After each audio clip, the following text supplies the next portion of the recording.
Today I will be talking to you about snake safety. What I'm about to teach you just might save your life or the life of others. The first rule of snake safety is that you treat every snake as if it is loaded. Never point your snake at anything you do not wish to destroy. When your snake is not in use, make sure it is unloaded and stored in a locked location, separate from the ammunition. Do you understand? Yes, sir. Yes, sir. Do you understand? Yes, sir. How do you tell if it's loaded? We're supposed to lock these up? Where do you put the ammunition in? I think this one's unloaded. Don't point that thing at me. What? You listening? So guys, while that may have been a little bit of a fun intro, snake safety is something that we do take very seriously around here, and if you live anywhere in the world where venomous snakes are, I would definitely suggest that you do as well. My children actually have some live snakes here we just used as props. These two are Nerodia erythrogaster. They are the plain-bellied water snake, also called yellow-bellied water snakes, other things depending on where they are. This one is a northern water snake, so that's Nerodia cypodon. Northern water snake. These are all non-venomous. Non-venomous, okay? And this one is a black rat snake. So a number of the local snakes, there's definitely a lot more, but we also have a good amount of venomous snakes in our area. There's a couple kinds of rattlesnakes. There is the cottonmouth water moccasins, and there is copperheads. So we've had an amount of experience with snakes in our lives. I'm going to go over just a couple things about how to keep children safe around snakes. If you live in an area where they could wind up in your property. I've seen them in cities. I've seen them downtown areas. I've seen them in the wild. So stay tuned. Well guys, obviously we had a little bit of fun with that opening intro, but snake safety is something really to take very seriously, especially if you live anywhere except for maybe like New Zealand, Antarctica, places that aren't snakes. If you are somewhere where there are snakes, especially venomous snakes is the real threat, then you need to, I believe, at least have a certain understanding of them and especially teach your children about them. I am absolutely overwhelmed with the amount of ignorance about snakes because you'd think people would care more about it. Here in this information age we live in where you can just, Google anything in a second and have some frame of reference, people continue, any snake by the water is a water moccasin, every snake of every which color is a copperhead. It's amazing, and it's really sad to me because even when we first moved down here to the Ozarks, we were really blown away at how people were completely terrified of every single snake, from the littlest children to the oldest people just completely freaking out that there was a snake, and the vast majority of them pose no threat. They're actually beneficial. And as far as I'm concerned, there's really only about 4 kinds of snakes you even need to worry about across most of North America. You have the coral snake, which is pretty easy to identify. You have rattlesnakes, another one pretty easy to identify. The cottonmouth, also known as a water moccasin, and copperheads. If it's not one of those and it's native, you pretty much do not have to worry about it at all. So when you break it down like that and you only have about 4 kinds of snakes you really need to worry about, and once you realize most of them aren't even going to be in your area, it's so easy just to have a certain education about them, a certain understanding, and be like, oh, well, I don't need to worry about this at all. That's where we're at. So I'm going to go through 4 different things that I think are all very important. The third's going to be the most important. And then the final one's going to be somewhat controversial, but it'll really help, I think, a lot of you guys. So please stay tuned and check this out. So the first thing I want to talk about is just being prepared. Being prepared would include things like these chore boots that the kids have. They're not going to prevent every single snake bite, but if you consider kids running around in nice high boots like this to do their chores or to take a walk through the woods, as opposed to being barefoot or with sandals on, or even with, low tennis shoes, it's easy to get a bite in the ankle or the lower, calf or something like that from a snake that you simply don't see. As we head to the warm summer months too, a lot of snakes are actually nocturnal. So you're going to have things like copperheads or water moccasins or pygmy rattlers that are going to be out at night. So you're going to need a good flashlight. You don't want kids running around even as it becomes to dusk without having a good visibility. These snakes, some of them like copperheads, are so easy to blend in with dried leaves.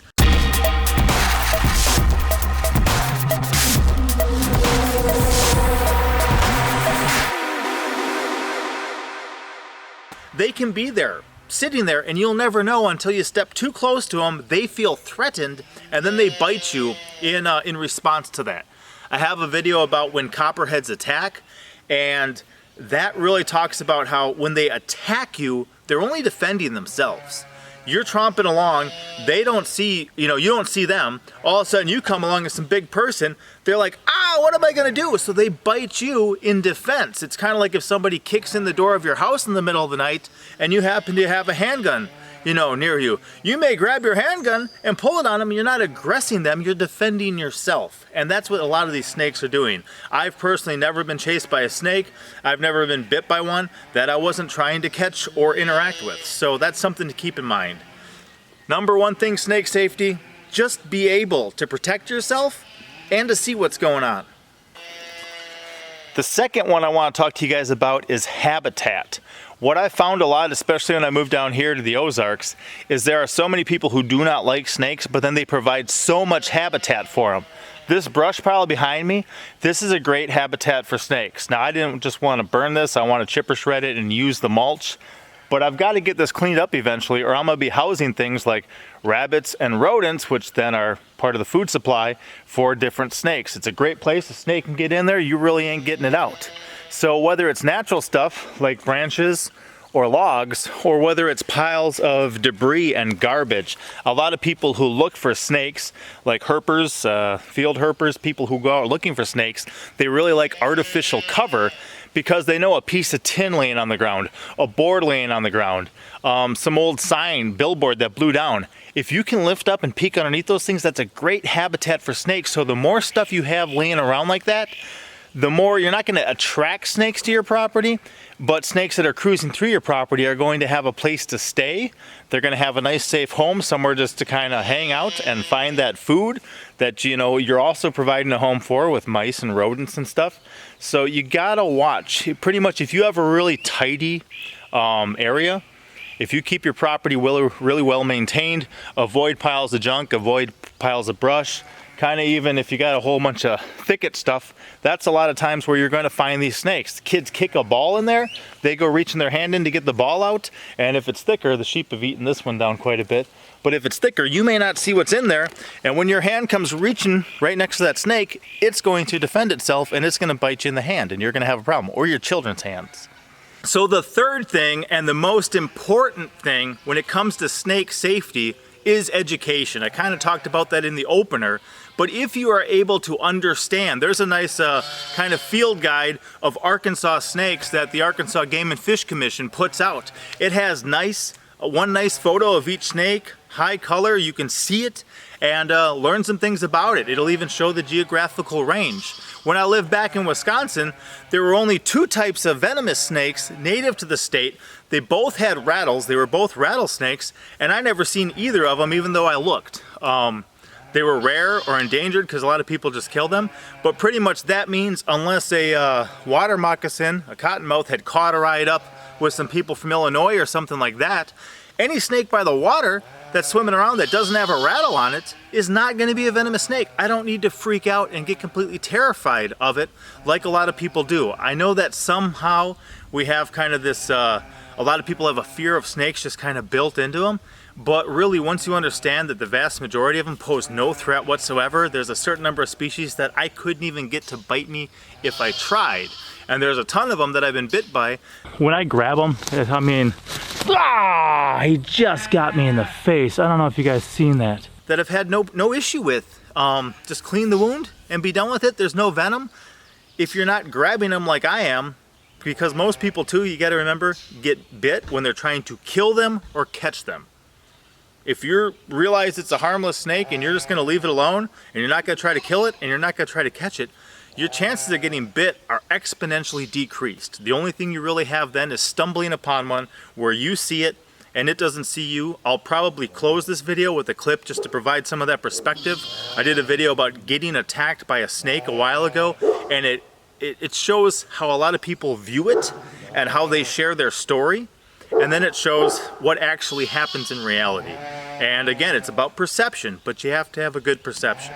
So education is the third thing when we're dealing with snake safety, and that brings us to the fourth. So the fourth thing to think about with snake safety is, let's say that you're educated. Let's say you have flashlights at night, you got nice high boots, you have a certain understanding of how to protect yourself and keep, being able to see things. And let's say that you've cleaned up your yard. One thing you may want to do, and like I said, this is going to be kind of controversial, but hear me out, is to provide some artificial cover. You can see there's some metal laying over here, and there's a board laying over here. This is artificial cover. It's not something that's here originally, but I placed it here. And this is not going to attract snakes to my property, but what it's going to do is it's going to give them a place to stop. So let's say I'm expecting copperheads to show up in a while. We found them on our property before. We found them right by our chicken coop. The other year we had like 4 of them or something. Like we had caught in a very short amount of time. We had them in some jars, and I just kind of did a public service announcement saying, guys, copperheads are everywhere right now. Please keep yourself safe, keep your children safe. But what it's going to do with this artificial cover is it's giving them a place to stop. So let's say there's a snake cruising around here somewhere. It's looking for some shelter. It finds this artificial cover. If I check this every day or every couple days, I can come out here, flip this open, and see, oh, whoa, no way. I didn't even know that. We do got a snake today. So this is one way just to kind of take a quick look at snakes on the property. This one is a worm snake. They're a nice two-tone snake. They eat worms. They are non-venomous. I don't even think I could get one to bite me. Wow, that's crazy. I did not expect that at all. And just, I think the other day we found a worm snake, but it was a different one than this. I can tell from looking at it. Wow, so what this does, as I've just demonstrated, is it gives snakes a place to stop. Somewhere that they can hang out and hide. And then I can come by. If this had been a copperhead, it would have been great, because then I would have found it by providing somewhere for it to be before it had a chance to encounter any of my children or animals. So like I said, it's a little controversial, but I would definitely recommend it. If you've got a place, near the edge of the woods, at the edge of your field, wherever kind of out of the way, warn your kids to stay away from it, provide that artificial cover, and then periodically check it. And check it with a big long pair of snake grabbers or a snake tong or something like that, so that if you do find something, you can relocate it. So guys, that's the 4 things. Number 1 is just keeping yourself protected and being able to see, especially at night. Cleaning up your property and providing less habitat for the snakes. Having yourself be educated, and then also potentially providing some artificial cover so that if snakes are passing through your area, you're able to monitor that. You're able to find the good ones, keep them on your property if you want, or relocate them, and you're able to find the bad ones to, one way or another get rid of. We personally choose to relocate them. I've seen people, get rid of them with snake shot too. Nice way where they're not coming near it, but it does remove that potential. Here in the state I live in, it's illegal to kill a snake unless it's posing an immediate threat to your people or animals, but not a lot of people follow those specific rules anyway. To close this out, I'll first roll a little bit of footage of how people generally consider or perceive a snake bite to occur.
And now that we've seen that, I'll add in a little bit of footage here about And now that we've seen that, I'll add in a little bit of footage here of what I actually think happens and try to provide some point of view for you guys to consider. So I want you to imagine for a moment that you're just a face laying on the ground. Okay, you have no arms, you have no legs. All you are is a face. Imagine how you'd feel if suddenly somebody came stomping towards you.